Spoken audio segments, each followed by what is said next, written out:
फरवरी 2026 की ये बात होती है। करीब 20 साल की एक लड़की के व्यवहार में अचानक से परिवर्तन हो जाता है। उसके बातचीत करने का ढंग, उसके पहनने का ढंग वो बदलने लगता है। माँ और बाप की जब उस बेटी पर नज़र पड़ती है तो अपनी बेटी को देखकर थोड़ा हैरान हो जाते हैं, क्योंकि वो हिंदू परिवार होता है और वो लड़की रह रही थी जैसे क्या मुस्लिम लड़कियां रहती हैं। वो हिजाब पहन के रहने लगती है। बड़े अदब और एहतराम के साथ उसने इस तरह से बातें करना शुरू कर दिया।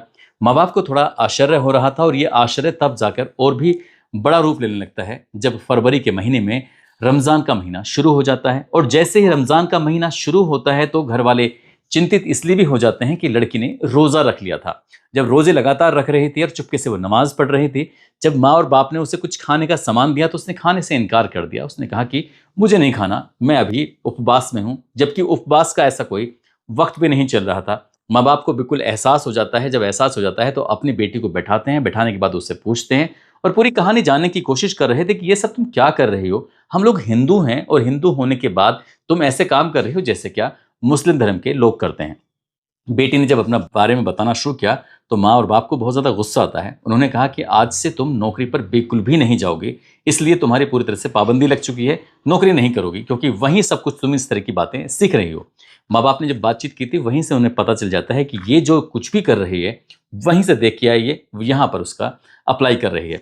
इसी बीच में जब लड़की ने ऑफिस आना जाना बंद कर देती है क्योंकि माँ बाप की मर्जी नहीं थी, तो ये बात आसपास के लोगों को पता चल जाती है। आसपास के लोग कहते हैं कि तुम्हारी बेटी तो अच्छी खासी नौकरी कर रही है, ठीक ठाक पैसे कमाती है, उसके बावजूद भी अब घर से बाहर निकलती हुई दिखाई नहीं देती है।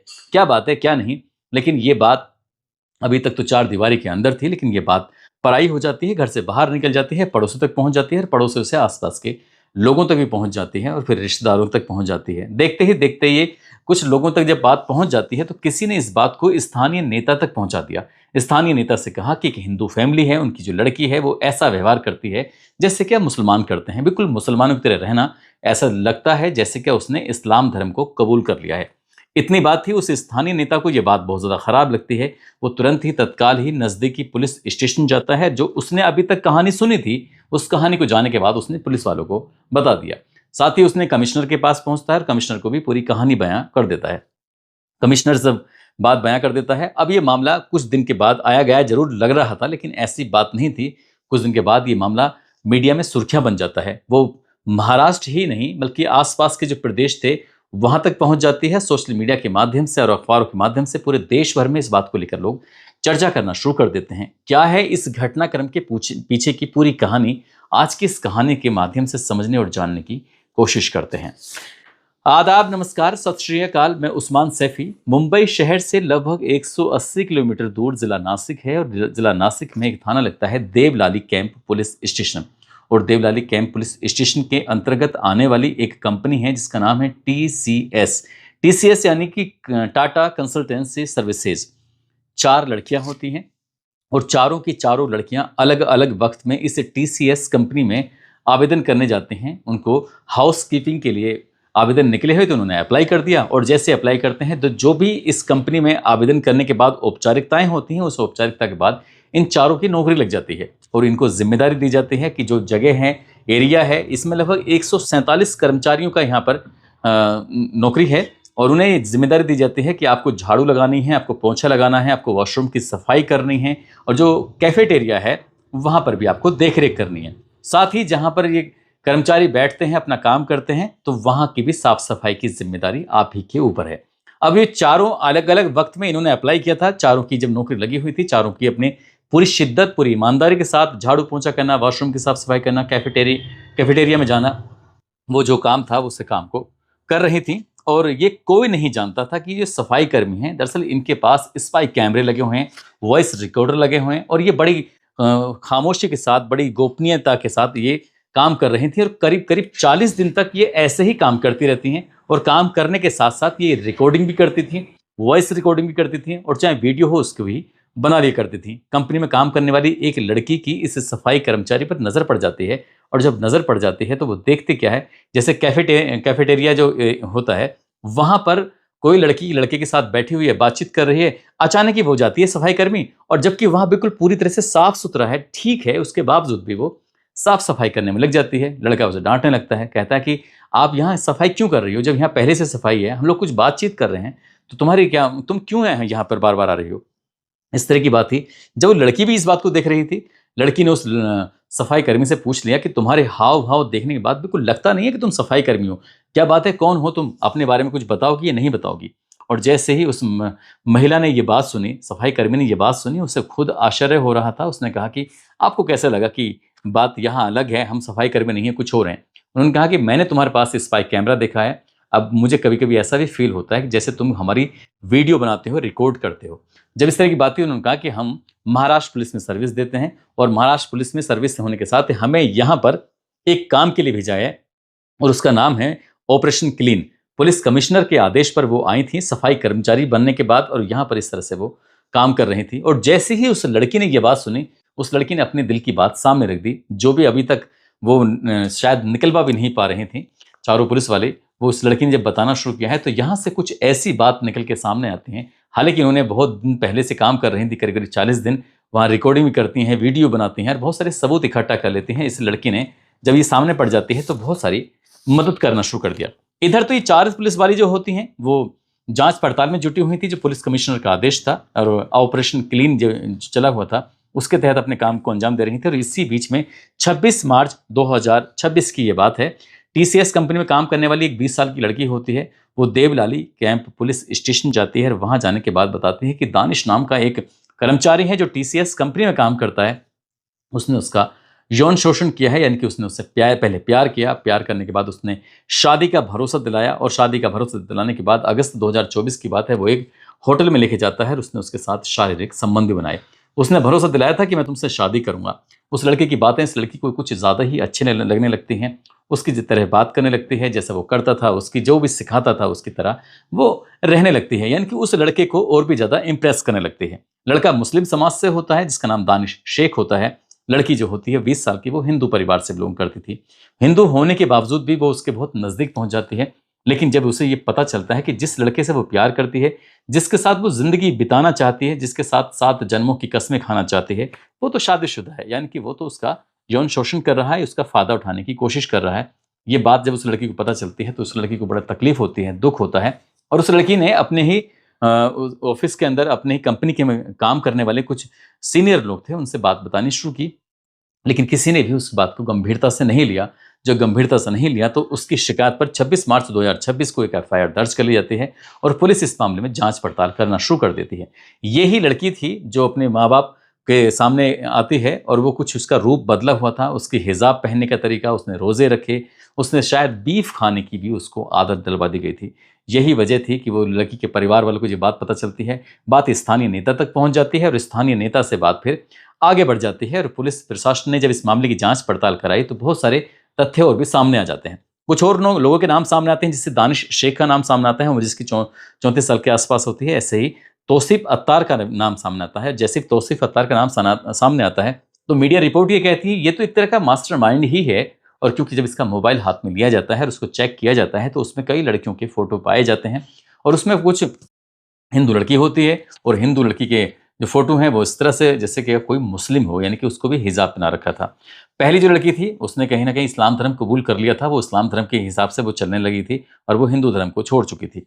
ऐसे ही तौसीफ अत्तार के बारे में ये पता चलता है कि उसके मोबाइल में कुछ इस तरह की बातें हैं, तो पुलिस ने जाँच के हिसाब से, पूछताछ के हिसाब से उसको भी अपने कब्ज़े में लिया, उसको भी हिरासत में लिया और उससे भी पूछताछ करना शुरू कर दिया।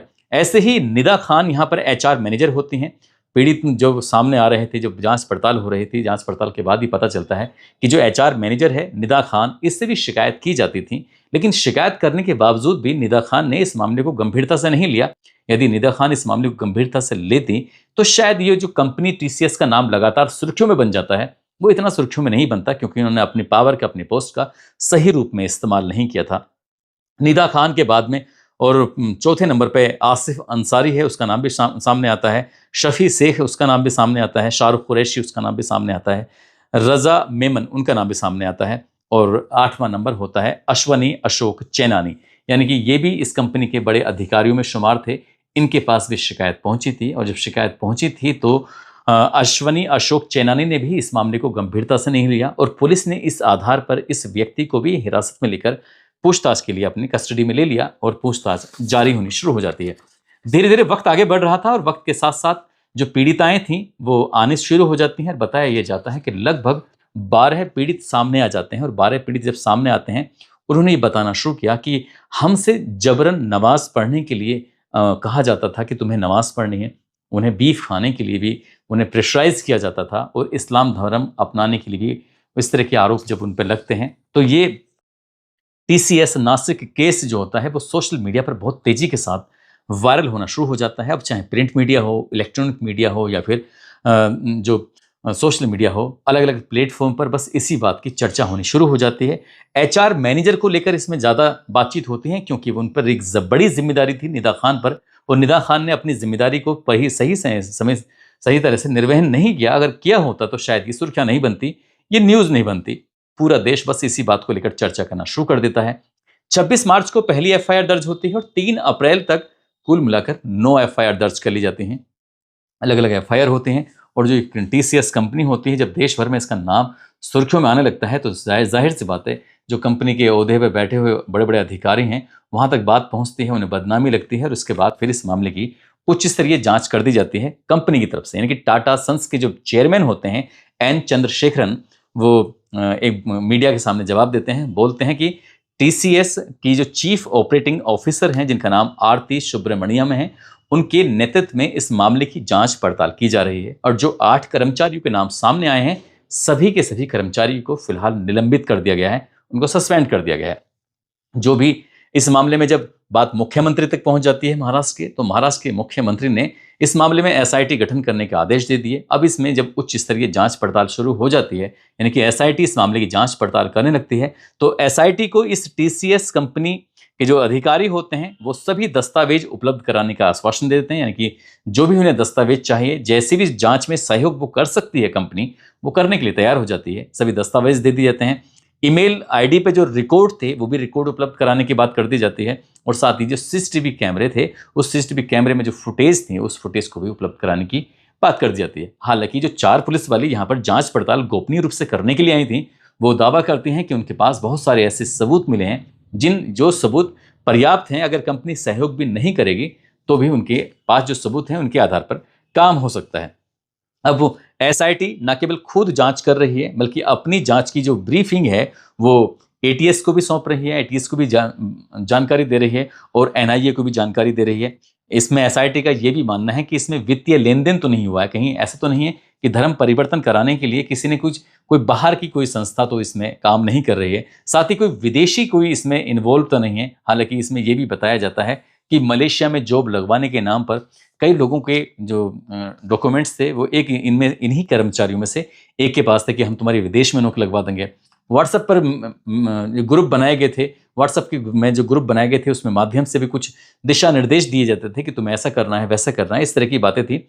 अभी तक जो इस मामले की जांच पड़ताल में आई है, लेकिन इसमें ही जो गिरफ्तार हुए हैं एक कर्मचारी है, कर्मचारी की पत्नी ने एक मीडिया में इंटरव्यू दिया और इंटरव्यू देने के बाद वो कहती है कि दानिश और जो 20 साल की वो लड़की है, उन दोनों का ये व्यक्तिगत मैटर था, लेकिन उस व्यक्तिगत मैटर को ही इन्होंने ऐसा मैटर बना दिया है कि इन्होंने और बाकी जो कर्मचारी हैं जिसका इस पूरे मामले से कोई भी लेना देना नहीं है, उन्हें पूरी तरह से इन्वॉल्व कर दिया है। जबकि कोई बातें होती थी, क्योंकि ऑफिस की बातें जब घर पे भी आके बताई जाती थी, हंसी मजाक की बातें थी, हंसी मजाक की बातों को कुछ इस रूप में पेश किया गया जैसे कि ये बहुत बड़ा अपराध किया जा रहा है और इसी बात का ये फायदा भी उठाया जाने लगता है और कहानी को बिल्कुल उलट पुलट कर दिया है। यानी कि उस लड़की ने पहले उस लड़के से प्यार किया, उस लड़के ने भी उसको अपने प्यार की जाल में फंसाया, उससे शादी का भरोसा दिया, वो दोनों रिलेशनशिप में थे और ये बात पूरा ऑफिस भी इस बात को जानता था। अगर ज़्यादातर लोगों से पूछा जाएगा तो पूरे के पूरे ऑफिस वाले यही कहेंगे कि इन दोनों के बीच में जो भी चल रहा था वो सब कुछ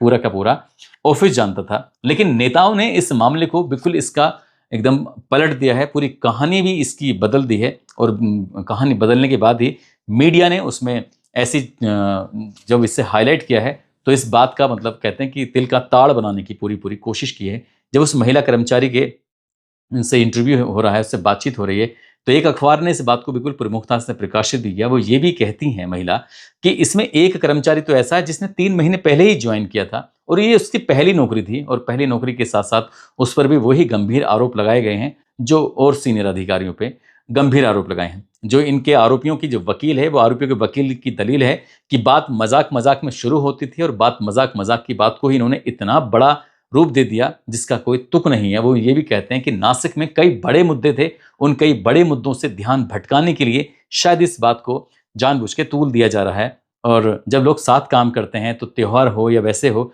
साथ बैठ जाते हैं, खाना भी खाते हैं, आपस में बातचीत करते हैं। और ऑफिस में कभी भी कोई मीट वगैरह कोई लेके कभी नहीं आया, लेकिन उसके बावजूद भी इस तरह की बातें की, बीफ खाने के लिए मजबूर किया गया।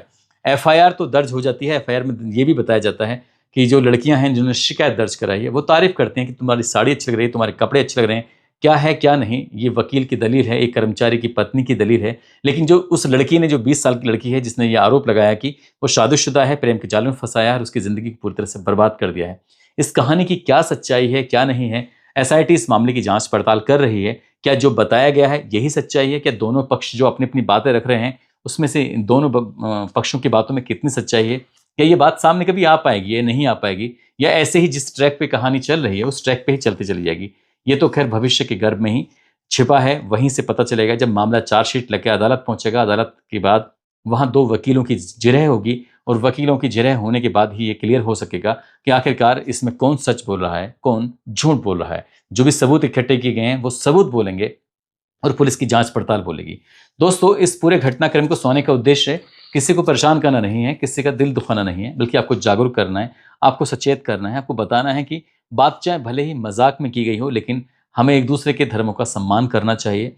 ज़रूरी नहीं है कि कई बार कुछ हंसी मजाक में ऐसी बात कर दी जाती है जो शायद किसी को बुरी लग सकती है, इसलिए बड़े ही सोच समझ के बोलना चाहिए। कहते हैं ना कि पहले तोल लेना चाहिए और उसके बाद में फिर बोल लेना चाहिए। जाते जाते हसीन मंसूरी हैं, आज इनका जन्मदिन है और जन्मदिन की ढेरों सारी शुभकामनाएं हसीन मंसूरी साहब को, और बहुत बहुत मुबारकबाद। और कुछ लोगों ने नाम लेने की अपील की है, जिसमें अविनेश सिंह हैं, अंकित पांडे, अमित कुमार, पृथ्वीराज सिंह जो उत्तर प्रदेश से हैं, फातिमा सैफी, समीर सैफी, पिंकू यादव अलीगढ़ से, संजय अमरोही, वैभव रजक। आप सब इन लोगों ने नाम लेने की अपील की थी। आप सब लोग अपना ख्याल रखें, सुरक्षित रहें। जय हिंद, जय भारत।